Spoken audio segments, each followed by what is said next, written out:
today at Rand Realty, and actually my guest is Paul Adler. And Paul is a Chief Strategy Officer at Rand Commercial. And you are in New York, New Jersey, and now Connecticut. That's correct. We've got the whole tri-state area, and it's wonderful. The growth and the expansion has been organic. It just took off from this very space that you're in here in New City. It grew throughout the county, and then in Orange County, and then Westchester County, then New Jersey, and now just recently we were licensed in Connecticut. So we're on the grow again. Well, congratulations. Yeah, it's quite an accomplishment, and this is a very exciting region in the country. I mean, I'm sure you hear this all over the country, but there's no place like the New York tri-state. Well, I totally agree with you. And we lived in New York area for so long. It's very close to my heart. I'm in Florida now. It's not doing that badly either. No, Florida's okay. It's okay. But and the Windy City's not bad either. But we really think that just as in finance, the real estate world, this is the center of the real estate world, New York, New Jersey, and Connecticut.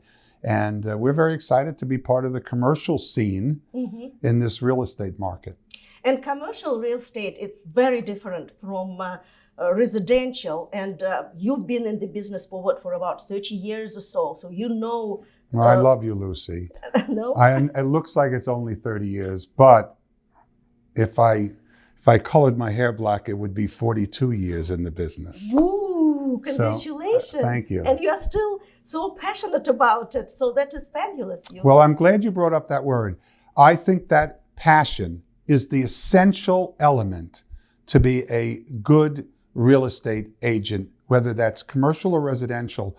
But if you don't have the passion for real estate, you don't breathe it, you don't bleed it, it's in your blood.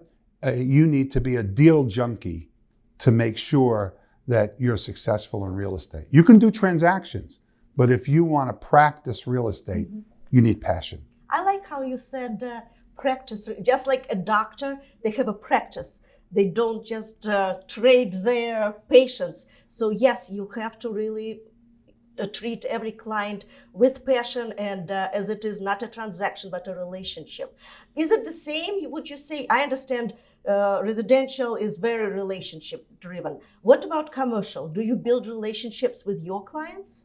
Oh yes, and very much indeed, because in our walk of life, in our practice, you need to have that repeat business. So the relationship, how you performed on the transaction, and how you protected your client, how you advocated for your customer, in whichever side of the deal you're on, and sometimes both sides of the deal, you need to acquit yourself with the kind of behavior that earns you the trust to be someone that they want to tap on the shoulder again and say, I need you to handle this for me. You want to end up being the highest compliment you can get from somebody is when they turn around and say, Paul Adler or Jenny Jones at Rand Commercial is my broker. When you get that moniker, then you know that you've earned the respect of your clients. And what about if you were to compare residential and commercial? The approach is different a little bit as well, like maybe marketing and you were mentioning before the interview that residential is very stabilized and regulated. Commercial is not there yet. Is it plus or minus? Yes, it's a plus and it's a minus. The commercial world is still the Wild West. It's not as structured. It's not as standardized as the residential industry is. So if you want to look at a house, you can go to Zillow, you can go to Realtor, you can go to Redfin, you can go to any, you can go to of course, the Rand website. You can go anywhere you want, and you can find out the same information because everybody's doing the same thing. And our transactions are very tailored. So, I might have to sell a building, for example, but I can't put a for sale sign out front. Now, that's unheard of in a residential transaction. I might have to do that on the QT, or I might have to do a sublease where the tenant hires us to sublet their property and then wants to go to the landlord and say, I have someone that can step in my shoes. So that the transactions are stepped and different. We also don't necessarily have everything on every listing platform, LoopNet, CoStar, Crexi, the MLS. It may be, as we call it, a pocket listing. That may be the case. And you may be looking for a particular broker, or I may be looking for a buyer. Buyer gives me a buy order and says, buy this. I don't want anybody to know it's me. Because clearly, we represent a municipality now that's looking to acquire property. So they're not necessarily interested in letting folks know. Or we've done work for Fortune 50 companies. So, if Paul and Lucy are going to go and buy it, it's one price. But if Pepsi's going to buy it, it's another price, right? You turn around and I tell you, Google wants to buy your property. You've just added 2 zeros to it. So, no doubt about that. Right? So it's a very interesting, I love it. I have a passion for it. I don't let our agents go out and talk about a property that they haven't been to first. That, they think I'm nuts because I have to feel the property. I sometimes will go in the morning, I'll go in the afternoon, and I'll go in the evening because the property is different at those 3 times. They think I'm nuts. But I can tell you. Right. You can see the traffic, you can see the noise. Everything, everything. It performs differently, traffic patterns, everything that goes on. But there's also a vibe that the property gives you. I think they call it real estate for a reason. It's very real to me. Mm-hmm. Yeah. So in this situation, since you have to look at every property, do you see the let's say the office building, right? How are you thinking about the strategy, the marketing strategy? I need floor plans. What if this is vacant? This is already rented out. What if that will become vacant tomorrow and I don't have a plan for it? So what kind of products, tools you are offering to your clients to make sure that it's an easy transaction for you to deal with the buyer or with the tenant or whatever else? Well, yeah, and it works the same for both. You need to do the old who, what, where, when, and why. And if you're able to answer all of those questions, you're able to meet for example, the landlord's needs. Mm-hmm. But more importantly, you're able to meet the buyer's needs or the tenant's needs. If you're leasing an office building, for example. And so, yeah, I need an exact survey of the space or a site plan of the space. I need to know how I access it. I need to know if there's a loading dock or some other area. Are there amenities in the building? Mm-hmm. How's the parking? Getting in and out. Am I at a traffic light? All of those things that can mean a lot. How far away are we from the highway? Mm-hmm. And so these are important things. And you really touched on something that's very important. I'm putting in, the Lucy Edwards Corporation, and I need to understand that Lucy Edwards is growing. Or perhaps this is your last stop, and you're saying, Paul, I'm consolidating. This is where I'm going to be writing it out, and that's a very different plan. But if you tell me, and I come from your office, and you tell me, we're growing, and I'd like to be in this area. Well, then ought to be looking at an office building that can accommodate your growth. And so I'll talk to the landlord about a stacking plan, for example, to figure out whether or not is there space that might be coming available in the next year or two next to Lucy's space? Mm-hmm. Or might there be space the floor below and we can put a staircase in, or we can do something creative and innovative. So you're very right. It's about anticipating it. If you look at it as a transaction alone, well, then you can put a notch on your belt and say, yes, I put Lucy Edwards in 10,000 square feet of space and I'm done. Have a nice day. Have a nice day. But the landlord would think better of me if I told the landlord that Lucy's thinking of expanding, and she's thinking that's 12 to 18 months out, and he might be able to say, you know, this guy is the next door tenant is not renewing, or they are renewing but they want less space. I can open that space up for you. That's a lot more forward thinking, and you're happy because you don't have to come back to me and say, you know, Paul, I told you I was expanding, and there's no place for me to go in this building. And you don't want one office on the 4th floor and another on the 8th floor. So it's a strategy. It is a strategy, and you have to have the passion for it and look at it and think, how can I make that work? You know, it is creative solutions to real estate problems.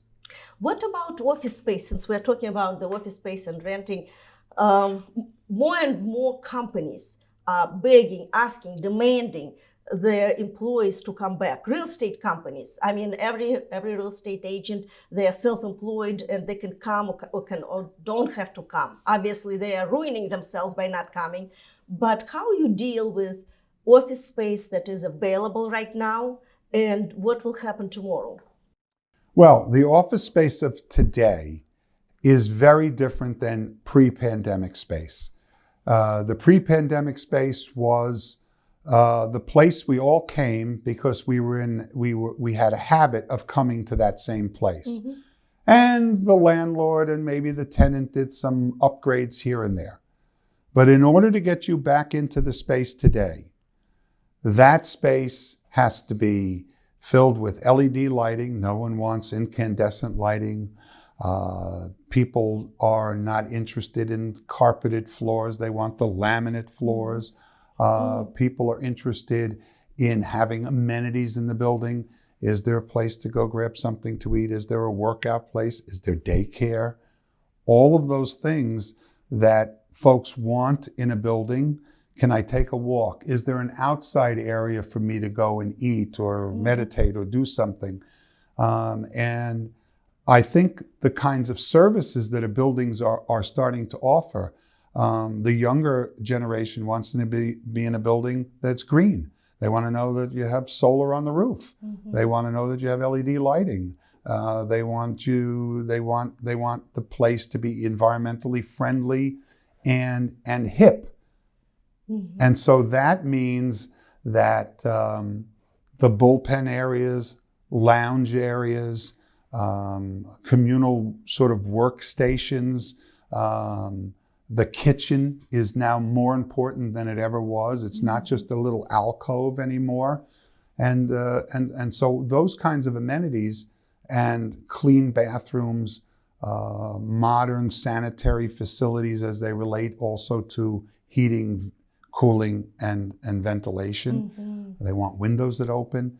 So the office building of yesterday, which is really not too long ago, has to do its part to attract people back. And I agree with you. Folks not coming back on the regular basis, you lose a certain culture. You do lose indeed. And it's really, in my opinion, it's not good for the business. It's not good for your business. You are self-employed, build your business. But when you come to the office and you integrate with others, you networking, you learn something. Even if you are number one agent, you will always learn something. Oh, you do. And I will tell you, part of what I've missed is, I like to go in and tell one of the other agents that I respect, I'm working with Lucy and I'm trying to evaluate her building. I think it's worth this. And I love the banter and say, no, it's worth a little bit more, and I'll tell you why. Did you know that so-and-so is coming across the street? Did you know? And those are the kinds of intrinsic things that you pick up. When you are in the office in person. And you hear it. And, I worked with Lucy on the last transaction. She's not going to like the building you're showing her. Well, that could be critical because I could take you to the wrong building, but someone giving me the heads up saying to me, oh no, she'll never go on a high floor. She'll only want to be on the ground floor, or she only wants a high floor and doesn't want to be on the ground floor. Those are the things you pick up.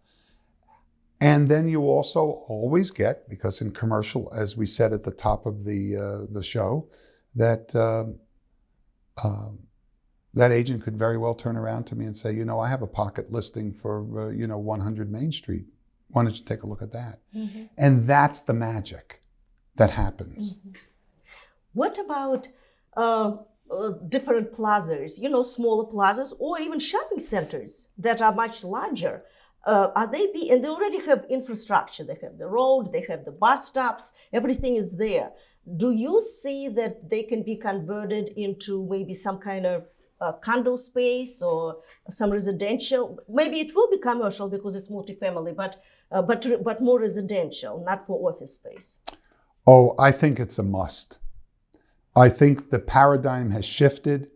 The notion that and you're right, for example, a regional mall or a mega mall like Palisades Center or here in Rockland County or some of the malls in Westchester and the like, Orange County as well. These are small cities. Mm-hmm. And they have the capacity to be multi-dimensional development sites. There might be a large contingent of retail that remains. There might be hospitality with a hotel or a convention center. After all, you have all that parking. Mm-hmm. You have the ability to load in equipment. There's no reason, particularly when they're located next to transit, that you don't create transit-oriented development sites where you have multifamily apartments and the like. But it can be a mixed use. It can have all of those uses. Mm-hmm. It might even have some warehousing. Right. On the far side where you did your load in. I think people enjoy the benefits of living in suburbia in the most part, but as they get older, enjoy a more urban setting. Mm-hmm. Where you can walk out of the apartment that you may only use 9 months of the year because you may be a snowbird, you may go somewhere else, you may travel, and you may want to be able to walk downstairs and go to a restaurant. You may want to take in the movies, you may want to shop. You may want to go to the exhibition at the convention center.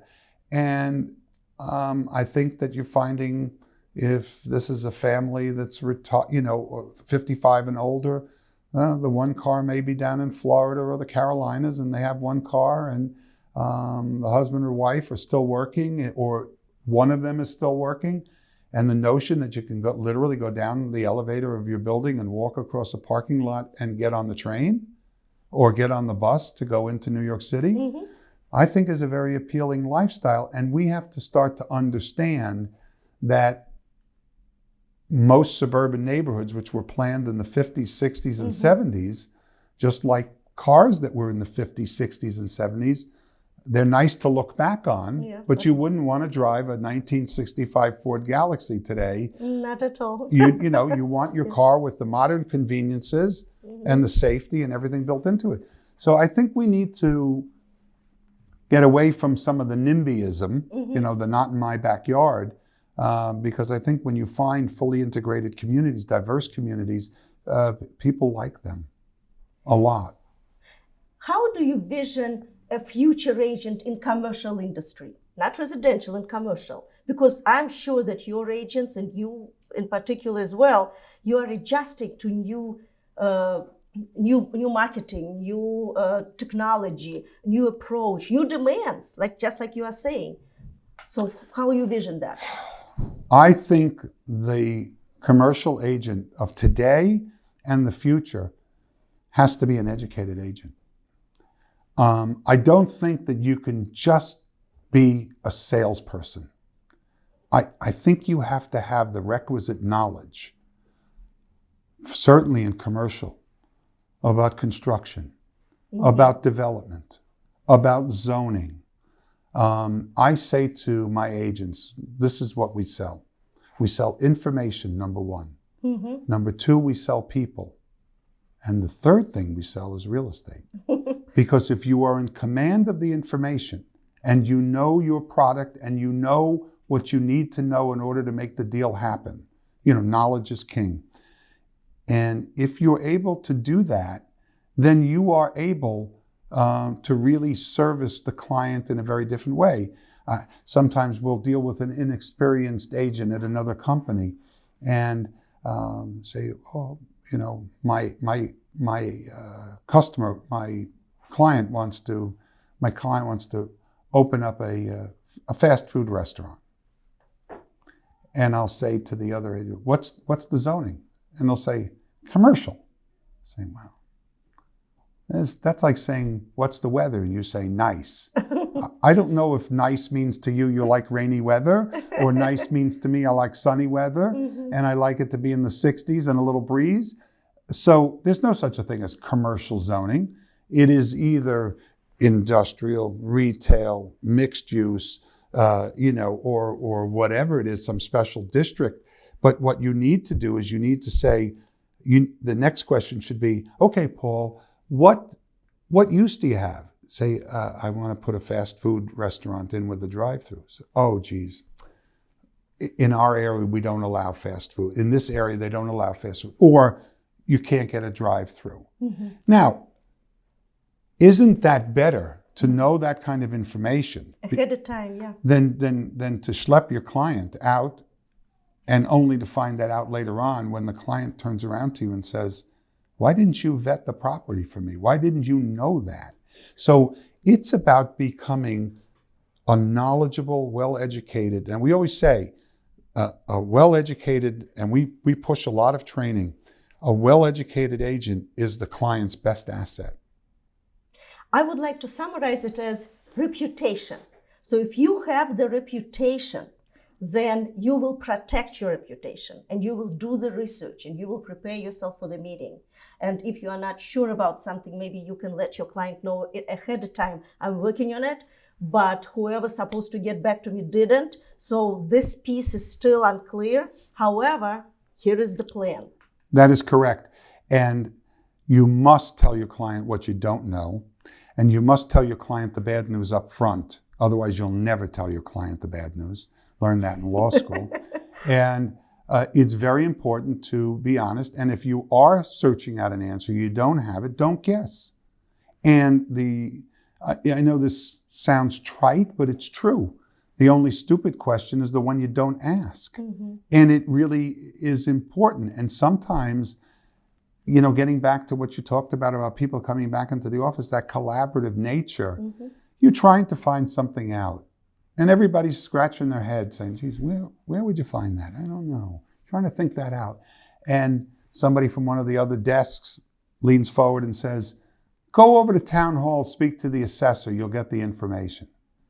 That's an epiphany. Mm-hmm. Those are the kinds of things, and tell them I told you to come over. Mm-hmm. That, again, building relationships, mm-hmm. building your business, doing those things. And I think that the agent must have passion. I don't think you can have a well-educated agent that doesn't have passion.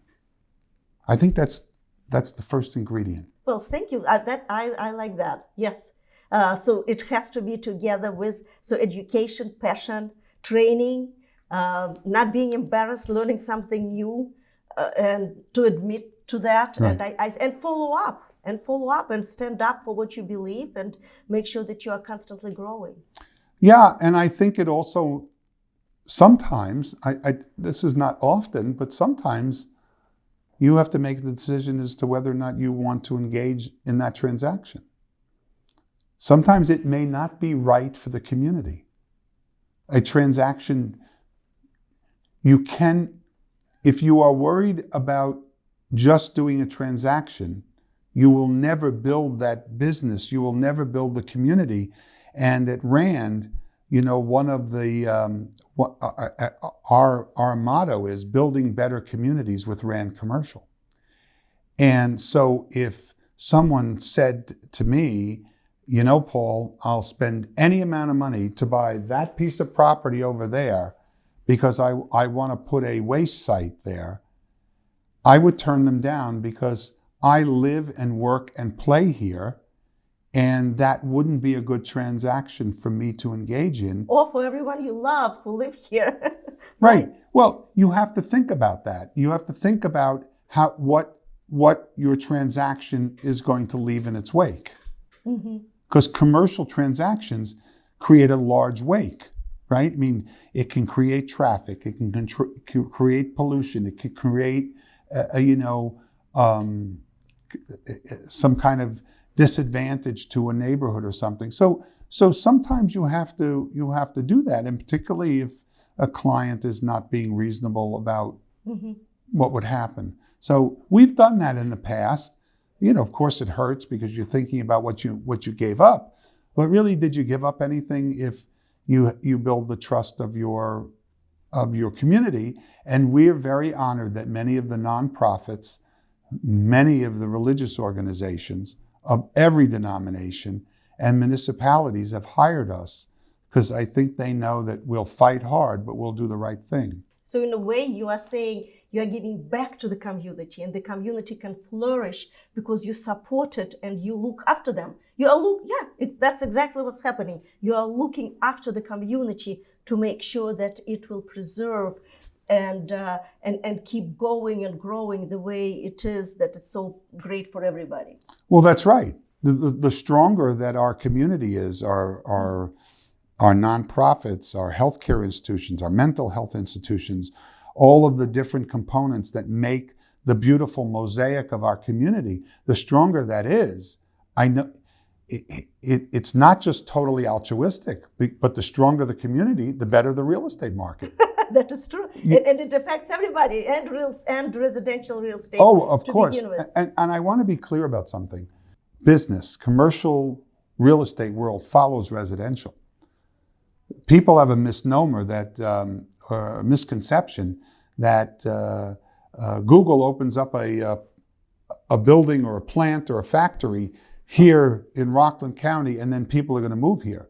It's quite the opposite. They look and see what the residential market is like and who's moving in and how educated is your residential base. What cultural institutions do you have? What are the educational standards? And then they decide if that community is right for them.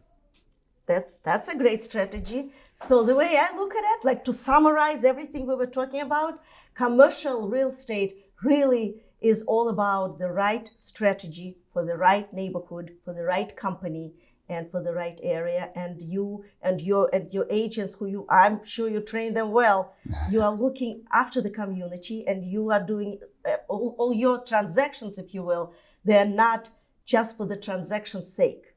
They are for better the community and better the residential real estate in your area. Oh yeah, we couldn't do it without the residential agents. They're great, and they're great sources of referrals as well. But moreover, we really do believe in our moniker, building better communities with Rand Commercial, because the community is not a monolith. And when you have the kind of tenant mix that you want, when you have the right kind of industry and commercial, it's a balance with the residential world. But you also really complete the picture of what, our town looks like, our town USA. What does it look like? And you've gone through towns, and you know the feel when you see it.